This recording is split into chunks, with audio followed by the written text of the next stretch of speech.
हर्षवर्धन जी, ये सब टीवी पर बयानबाजी की जगह क्या एक संसद का विशेष सत्र नहीं हो सकता? क्योंकि सारे तथ्य ऑपोजिशन को भी जानने का हक तो है ना। विपक्ष पूरे इस दौरान आपके साथ खड़ा रहा, अब एक विशेष सत्र बुला करके जिक्र किया जा रहा है 62 के युद्ध का। तब नेहरू जी ने बुलाया था एक विशेष सत्र, क्या अब दोबारा ऐसा नहीं किया जा सकता? हर्षवर्धन जी, नहीं, मुझे ध्यान में नहीं आता कि नेहरू जी के बाद कभी भी ऐसा कोई विशेष सत्र ऐसी स्थितियों में बुलाया गया हो। उसका जिक्र करना चाहिए, और नेहरू जी का जिक्र कर रहे हैं तो सबको ध्यान में है कि अगर कश्मीर का मुद्दा यूनाइटेड नेशंस में गया तो किसकी वजह से गया। लेकिन क्या आज ये वक्त है ये बात करने का? विपक्ष अगर खड़ा है तो कोई मोदी के साथ नहीं खड़ा है, विपक्ष भारत सरकार के साथ खड़ा है। जिस we the people of India, हम भारत के लोग का हिस्सा विपक्ष भी है, वहां पक्ष विपक्ष थोड़ी ना होता है। भारत सरकार के साथ हम खड़े हैं। ये जो पूरा मसला है, ये एक आतंकवादी देश को सबक सिखाना, और मैं फिर कह रहा हूं वो टेररिस्ट कंट्री है। ये जब भी बोलिए पाकिस्तान एक आतंकवादी देश है। UEN Jaipur is a perfect target for prospective students aspiring for good jobs, good education with future-ready skills. इस पूरे मामले में ट्रंप ने, अमेरिकी राष्ट्रपति हैं, सर्वशक्तिमान देश के राष्ट्रपति हैं, लेकिन बड़बोलापन दिखाया है। 2018 में जब इमरान खान गए थे उनसे मिलने, उस वक्त भी उन्होंने कह दिया था हम कश्मीर पर मध्यस्थता करेंगे, हमेशा के लिए खत्म कर देंगे। कर लिया क्या नरेंद्र मोदी से?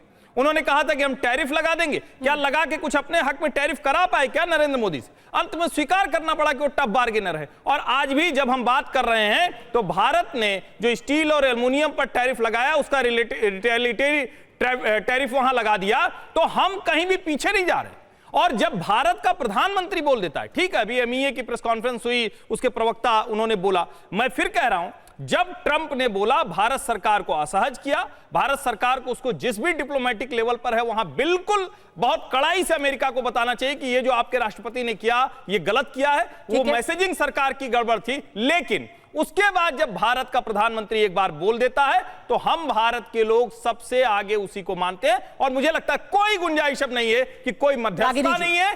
ये भारत के हमलों से डरकर पाकिस्तान का गिड़गिड़ाना और युद्ध कहीं तो जाकर रुकता ही है। रागिनी जी, क्या प्रधानमंत्री का बोलना काफी नहीं है?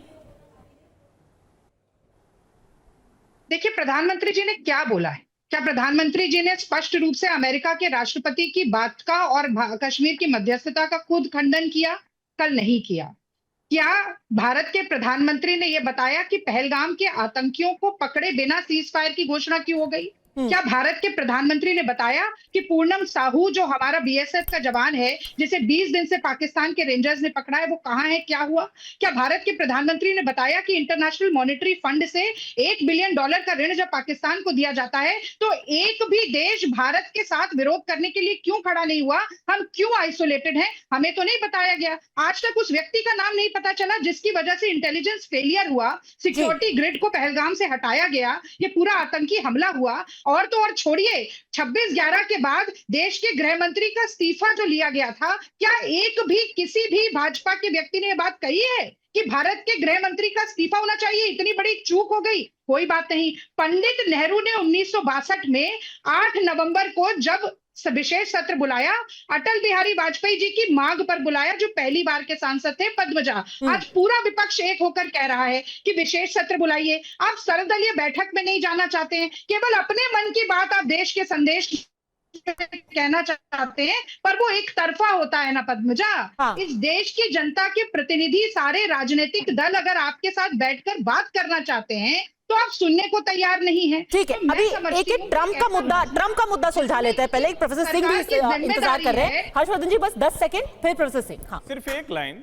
शरद पवार ने जो बात कही, और बिल्कुल विपक्ष को संसद सत्र की मांग भी करनी चाहिए, प्रधानमंत्री को सर्वदलीय बैठक में आना चाहिए। सत्र इसलिए इस वक्त नहीं बुलाया जाना चाहिए क्योंकि जिस तरह की प्रोपेगेंडा वॉर अभी होती है, उसमें जिस तरह से एक दूसरे के ऊपर आरोप प्रत्यारोप और भाषण होंगे, उसके बाद उनका किस तरह से अंतर्राष्ट्रीय मंचों पर इस्तेमाल होगा, उस खतरे की तरफ शरद पवार ने ध्यान दिलाया। सर्वदलीय बैठक होनी चाहिए, PM को भी उसमें जाना चाहिए, और उसका जवाब सिद्धार्थ यादव को देना चाहिए। लेकिन उससे पहले प्रोफेसर सिंह ये बताइए कि डोनाल्ड ट्रंप ऐसी बात कर क्यों रहे हैं? इसका क्या मतलब निकाला जाए? और अभी तक जो प्रधानमंत्री से बयान आए हैं, क्या उनका इफेक्टिव काउंटर कर पाए हैं? देखिए, डोनाल्ड ट्रंप कब बोलते हैं, क्या बोलते हैं, इस पर हमको यकीन नहीं करना चाहिए। आपको याद होगा 2020 में जब गलवान का संकट था, तब डोनाल्ड ट्रंप ने कहा था कि भारत ने मुझे कांटेक्ट किया है कि वो चाइना से मीडिएट करना चाहते हैं।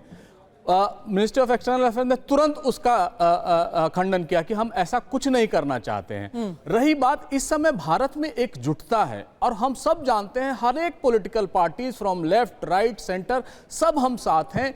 ये एक बहुत इंपॉर्टेंट मैसेजिंग जानी चाहिए पूरे हिंदुस्तान से ट्रंप को, और जो भी एम वर्ड मीडिएशन वर्ड की बात करते हैं कि देखिए भारत का और पाकिस्तान का ये आपसी मामला है। 72 में शिमला अकॉर्ड में हमने ये मान लिया था, पाकिस्तान ने भी माना है, और हम कभी भी एम वर्ड मीडिएशन वर्ड को यहां नहीं लाएंगे एटलीस्ट। और वो तो जो डोनाल्ड बोल दिया विदेश मंत्रालय ने। जो डोनाल्ड ट्रंप कर रहे हैं वो उनकी हुब्रिस है, अकड़ है, जो दुनिया की तरफ दिखाते रहते हैं। और मार्को रूबियो ने तो यहां तक कर दिया, मैंने गार्जियन में पढ़ा कि वो कह रहे हैं एक यूएई में जाके वो कराना चाहते हैं। लेकिन ये एक बहुत जरूरी है, सर्वदलीय बैठक पहले हो, संसद सत्र उसके बाद हो, प्रधानमंत्री वहां पर जाके बोले।